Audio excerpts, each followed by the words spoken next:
దీపిక పదుకునేని 'కల్కి 2' నుండి తీసేశారన్నదే షాకింగ్ విషయం. అంటే వాళ్ళు తీసేస్తున్నప్పుడు ఆ ట్వీట్‌లో వాళ్ళు మెన్షన్ చేసిన మ్యాటర్ ఇంకా షాకింగ్ అని చెప్పుకోవాలి. 'కల్కి 2' లాంటి ఫిల్మ్ చాలా కమిట్మెంట్‌ని డిజర్వ్ చేస్తుందని చెప్పుకున్నారు. ఇంత ఓపెన్‌గా ఒక స్టార్ హీరోయిన్ మీద ఒక ప్రొడక్షన్ హౌస్ పెట్టిందంటే అది మామూలు విషయం కాదు. చాలా జరిగుండాలి. నిజంగానే చాలా జరిగింది కూడా. అదేంటో తెలిసిన ముందు ఇప్పటికొచ్చి మన ఛానల్ ఎవరైనా సబ్స్క్రైబ్ చేసుకోకపోతే వెంటనే మన ఛానల్ సబ్స్క్రైబ్ చేసుకోండి. ఇంకేం లేట్ చేయకుండా మన టాపిక్‌లోకి వెళ్ళిపోదాం. మనకి దీపిక పదుకునే వచ్చేసరికి చాలా కండిషన్స్ పెట్టారంట. అవేంటో ముందుగా మనం చూద్దాం. తను 25% శాలరీ హైక్ అడిగింది. అంటే ఆల్మోస్ట్ 15-20 క్రోర్స్ తీసుకున్నారన్నమాట పార్ట్ 1కి. కానీ పార్ట్ 1 1000 కోట్లు క్రాస్ చేయడంతో 'కల్కి 2' కన్ఫర్మ్‌గా 1000 కోట్లు కూడా క్రాస్ అవుతుంది కాబట్టి తన శాలరీని 25% హైక్ ఇమ్మన్నారు. అంటే 25 క్రోర్స్ మనకైతే ఇవ్వమన్నారనమాట.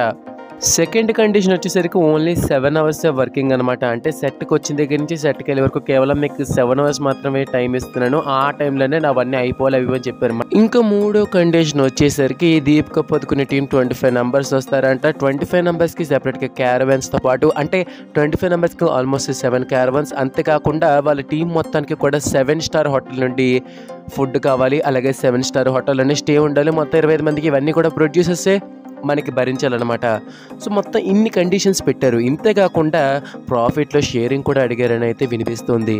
ఈవెన్ అమితాబ్ బచ్చన్, కమల్ హాసన్, ప్రభాస్ వీళ్ళు కూడా వాళ్ళ శాలరీలో హైక్ అడగదంట. పార్ట్ 1కి ఎంత తీసుకుంటామో అంతే తీసుకుంటా ఉన్నారు. కానీ దీపిక పదుకునే మాత్రం పార్ట్ 2కి వచ్చేసరికి ఎక్కువ రేట్ అయితే పెంచేశారనమాట. ఓకే, వాళ్ళ కండిషన్ నచ్చలేదు తీశారు. ఇక్కడి వరకు బాగుంది. కానీ 'కల్కి 1లో దీపిక పదుకునే క్యారెక్టర్ ఎంత ఇంపార్టెంటో మనందరికీ కూడా తెలిసిందే. మరి ఏం ఆలోచించారంటే దానికి కూడా ఒక న్యూస్ అయితే ఉంది. ఆల్రెడీ టీం అంతా డిస్కషన్స్ చేసుకున్నారంట. నాగశ్విన్ ఆల్రెడీ ఒక ఆల్టర్నేటివ్ అయితే వెతికారనమాట. దీపిక పదుకునే లేకుండా ఉండేది. సో మనకి ఆ వర్షన్ కూడా చాలా బాగా వస్తుంది. కథ ఫ్లో ఎక్కడ కూడా డిస్టర్బ్ అవ్వదని నాగశ్విన్ గట్టి క్లారిటీ ఇవ్వడంతో ప్రొడ్యూసర్ ఈ నిర్ణయం అయితే తీసుకున్నాడు అనమాట. సో మరి ఆ 'కల్కి 2లో ఏంటో మార్పు మనం చూడాల్సి అయితే ఉంటుంది. ఇవన్నీ పక్కన పెడితే మోస్ట్ హ్యాపీయెస్ట్ పర్సన్ అయితే మాత్రం సందీప్ రెడ్డి వంగ. ఎందుకంటే స్పిరిట్ నుండి దీపిక పదుకునేని తీసేసిన తర్వాత అందరూ కూడా సందీప్ రెడ్డి వంగదే తప్పు అన్నారు. ఇప్పుడు ఈ ప్రాజెక్ట్లో కూడా తీసాక definitely something is wrong with that heroine అని అందరూ కూడా అయితే అర్థం చేసుకుంటారు. సో ఈ విషయం మీద మీరే అనుకుంటున్నారు కింద కామెంట్ చేయండి. వీడియో మీకు నచ్చినట్లయితే లైక్ షేర్ చేయండి. ఇంకా వీడియో కోసం ఛానల్ సబ్స్క్రైబ్ చేసుకోండి. Thank you for watching. జై హింద్.